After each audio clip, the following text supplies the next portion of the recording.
Frank makes his jewelry in a cluttered room in his barn. He carefully pours liquid plastic into a mold and covers each dropping. I haven't made a lot of money out of it, but it sure has opened a lot of doors for me, and I met a lot of nice people just on account of the craft. When Frank Hill, the doo-doo man of South Carolina, first appeared on Carolina Camera, he became an instant sensation.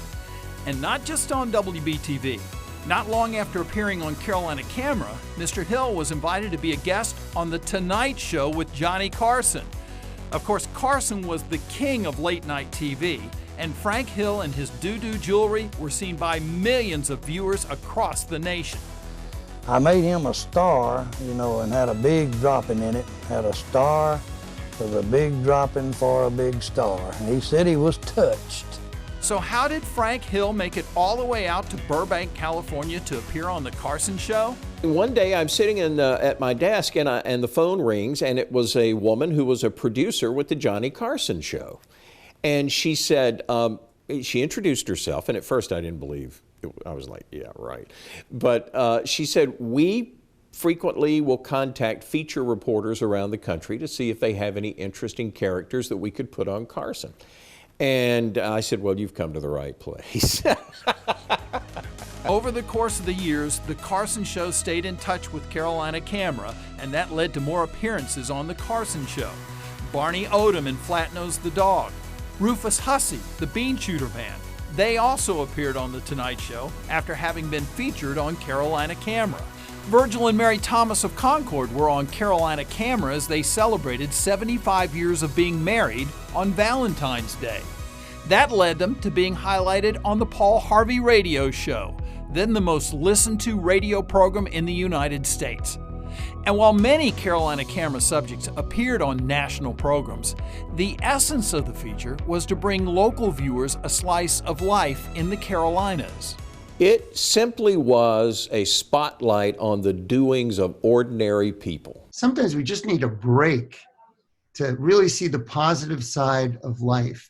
And what Carolina Camera did then and did for so many years was really help people see the goodness in people, the uniqueness in people, the special interest in people, and really bring that out, and it would just touch your heart. The year was 1970. Milk was $1.82 a gallon. Gas was 36 cents a gallon.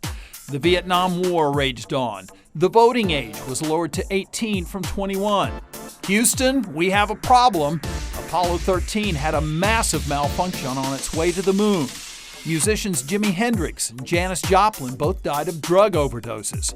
Midnight Cowboy won Best Picture at the Academy Awards. From WBTV News, this is Newsbreak. This is Janet Voles reporting. And 1970 marked a major change in newscasts in the Carolinas. WBTV became the first station in the Carolinas to go from a 30-minute newscast to an hour-long newscast. There was plenty of news to cover, but an hour-long newscast also provided more time to go beyond just news. It meant there was time to do a substantial feature segment. And to take a moment, take a few minutes in the newscast to back off and say, here's one of your neighbors. And that's what it was. We were introducing people to their neighbors, whether they lived next door or 60 miles away. And I just love that. I love the dimension of real getting down to earth with people. The segment would be known as Carolina Camera, and C.J. Underwood, a reporter at WBTV, was given the assignment.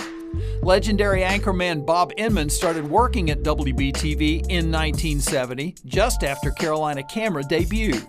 Oh, it was an overnight sensation. People had just never seen anything like that on a newscast in the Carolinas. And so people loved it right from the get-go. And I was so impressed that, by the time I got there a month later, it had really become a star. Thus began an unprecedented run of stories that captured the magic of what the Carolinas are all about. Carolina Camera was something that you can take pride in.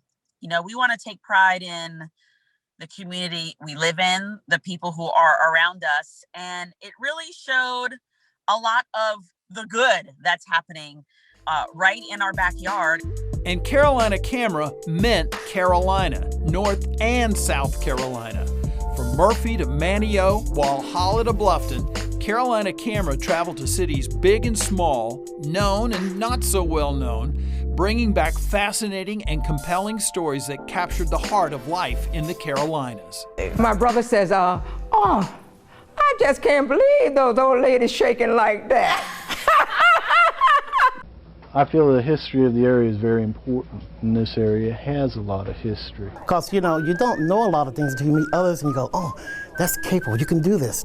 To meet so many other whistlers, you know, to hear what they bring to the table, to learn from each other, that kind of thing. There's too many Americans just alike, and I want to be a little bit different. T-N-E-R-E-F-F-I-D. I feed them plenty, I think, don't I, boys? I'd rather eat in here than any other jail I've been in. I'm doing something that I like to do. I like meeting people. I like talking to people. He puts a lot of smiles on people's faces. The dog got on shade? Yes, the got on shade. It makes me feel good just to, like, basically show the guys up.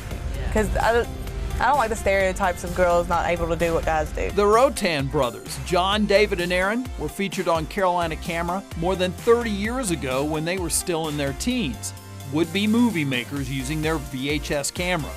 Today, all three are deeply involved in the movie and television industry.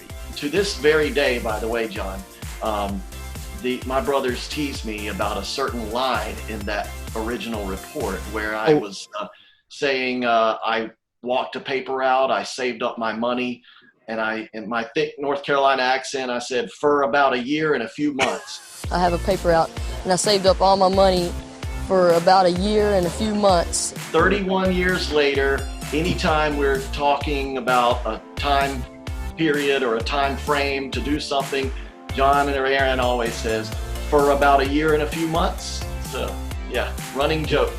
Yep.